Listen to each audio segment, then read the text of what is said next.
Well, today we have one for the Mopar fans, and we're going to feature the last of the Chrysler letter series, well, at least until the 1999 300M. This is a 1965 Chrysler 300L, and you're going to see a number of pictures of 300L convertibles, which are especially rare vehicles, as they only sold 440 of them new in the 1965 model year, and Chrysler only sold 2,405 300L hardtop coupe. So either version is very, very rare. Let's discuss a little bit more about these last of the letter series, at least before a 34-year hiatus would kick in. Now, the 300 letter series vehicles trace their way all the way back to the 1955 model year when Chrysler introduced its first 300, and it was called the C300. Don't confuse that with the 300C. This is the C300, where the C is in front of the 300.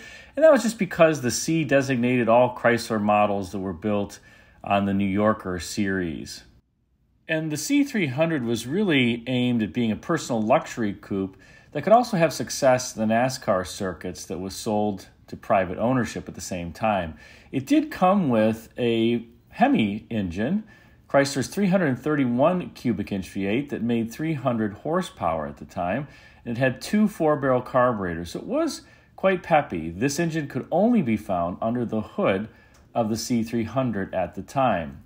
By 1956, Chrysler had introduced the 300B, and although the first 300 was called the C300, I guess Chrysler kind of retroactively deemed it the 300A. It was never really named that.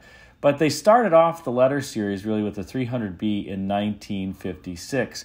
And by that time, the car had received a much more powerful engine, had a 355 horsepower, 354 cubic inch V8 as its top option. The standard engine was a 340 horsepower, 354 cubic inch V8 in the 1956 model year. So this really began the letter series and the nomenclature associated with performance, at least from a Chrysler standpoint. And the car was quite successful that year on the NASCAR circuit, winning 22 out of 41 races for team owner Carl Kiefhofer. The car, though, wasn't all that successful in the showroom in either 1955 or 1956. It sold 1,700 units in 1955 and just 1,100 units in 1956, and in both years only a hardtop coupe was offered. By the time 1965 rolled around, the 300 letter series was in its 11th year of production. And this would be the last year again until the 300M would be sold in the 1999 model year for Chrysler.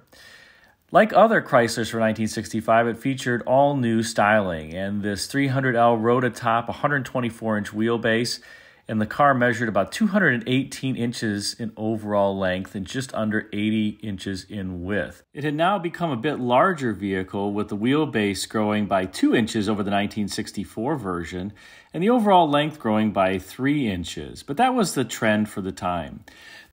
The 1965 Chryslers featured some beautiful body side sculpturing in particular, where the top of the body side, you can see here, kind of makes a concave surface, which then inverts and turns convex for the midsection of the body, and then inverts again and turns concave just as it's heading toward the rocker panel area, and then tucks under that body side stainless piece of trim at the bottom there. I think it's an overall extremely handsome piece of sculpture. The roof also has this beautiful kink in it in the middle of the C-pillar, which extends across the roof. Don't think I've really seen that on any other vehicle of the era or before or since. Some cars, like the GM models in the early 60s, did have a faux carriage bow style roof, but I would say that this is different and an overall handsome treatment. And you can tell that there's a lot of daylight opening here for the glass area, which gave Chrysler drivers a lot of headroom and room for a head, as a former Chrysler president once said. And here's a side view of a 300L convertible that really shows off that side sculpture I was previously talking about. Recall that these 1965 Chryslers were really the first generation of the full-size cars to show off styling from design chief Elwood Engel. Engel replaced Virgil Exner in 1962 after Exner was fired after the 1962 Chrysler lineup just bombed in the marketplace. And Elwood Engel was hired from Ford, where he had a high association with the 1961 Lincoln Continental, and you can certainly see that 61 Continental's influence here in terms of just the cleanliness of the overall body sides and the shape compared to Exner's, well, shall we say, eccentric forms. The first vehicle that Elwood Engel really had a hand in that espoused the clean styling of the 61 Continental was the 1964 Imperial, you can see here, and contrast that with the last year of Exner's Imperial, the 1963 model year, which was a toned-down version of the Imperial that was introduced in the 1961 model year.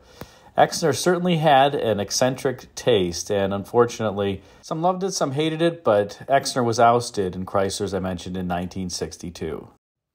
Turning to the interior, the overall clean forms and shape from the exterior was something that was carried over into the interior theme as well. You can see it's relatively unadorned and relatively simplistic theme, though check out the area in front of the driver with that hooded brow on the IP and an instrument cluster that has a semicircular shape. This was inspired by the 1960 to 1962 Chrysler Astrodome instrument panel that I think is one of the most beautiful designs ever put into the interior of a car. Here it was notably toned down, but it still was a bit dramatic. Again, the interior theme, though, in being clean and uncluttered, was in keeping with the exterior of the car as opposed to those 1960 to 62 Exner-era Chrysler cars that were just over the top in many different dimensions. But I do love that Astrodome instrument panel. This was inspired by it. Wasn't necessarily quite as dramatic. And here's a better close-up of the instrument panel. Again, you can see that it's got this semicircular shape with the 120-mile-an-hour speedometer, but not as dramatic as the earlier Astrodomes. I do like the steering wheel with the horn ring on the bottom. You can see through the top of the wheel quite well. Very cool gear shifter as well. Just an overall neat interior, very in keeping with the mid-century modern times. And turning under hood, we have the power plant for this 300L, which is a bit less exotic for sure than the earlier 300s. There's no longer a number of carburetors under hood, just a single 4-barrel carburetor.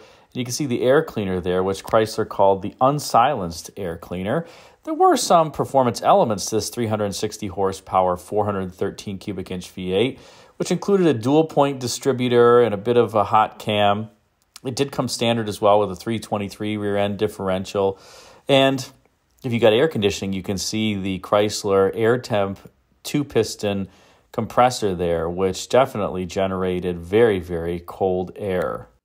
You can also see the single-chamber master cylinder. In 1967, dual-chamber master cylinders would become standard equipment for safety reasons, but by this point, there was still a single-chamber master cylinder. Make sure if you own one of these and you still have that single-chamber master cylinder that your emergency brake works, because it really does function as an emergency brake, as if any brake line breaks, you have no brakes at all but for that emergency brake. So overall, while still powerful underhood, these later Chrysler letter series just didn't have that level of performance that I think some came to expect from the vehicle. It was never intended to be a sports car per se, but as a very fast luxury vehicle.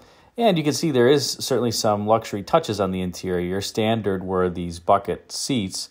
And you also got power steering, power brakes, center console, deluxe steering wheel, AM radio, and a heater in the car. So for the time, relatively well equipped, but you could get a number of different options, including a cool one, which was the rear seat speaker reverberator that gave you kind of this echoey sound on the inside. So a number of cool features were still available for the Chrysler 300L, and I think at least it went out on a handsome note, if not one where it just wasn't overly focused on performance.